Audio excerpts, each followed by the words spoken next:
मित्रांनो, तुम्ही तुळजापूरला जाताय आणि खूप गर्दी असल्यामुळे किंवा वेळेअभावी तुमचे दर्शन झाले नाही तर मग वाईट वाटून घेऊ नका, कारण तुळजापूर पासून फक्त 1 ते 1.5 किलोमीटर अंतरावर धाकटे तुळजापूर म्हणून एक गाव आहे, जिथे आई तुळजाभवानीची मुख्य मंदिरासारखीच हुबेहूब मूर्ती आहे. पण बऱ्याच लोकांना माहीतच नाही, म्हणून हा व्हिडिओ पूर्ण बघा.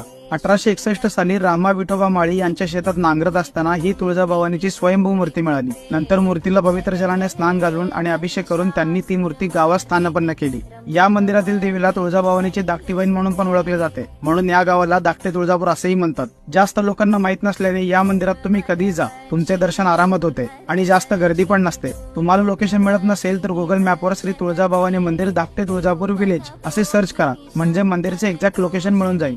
तर मग यापुढे तुम्ही कधी तुळजापूरला गेलात तर या मंदिरात नक्की जाऊन या. शेवटी तुळजापुरात जाऊन तुळजाभवानीचे दर्शन होणे महत्वाचे. बाकी ही माहिती आवडली असेल तर तुमच्या मित्रांनाही पाठवा आणि पेजला फॉलो करायला विसरू नका. धन्यवाद.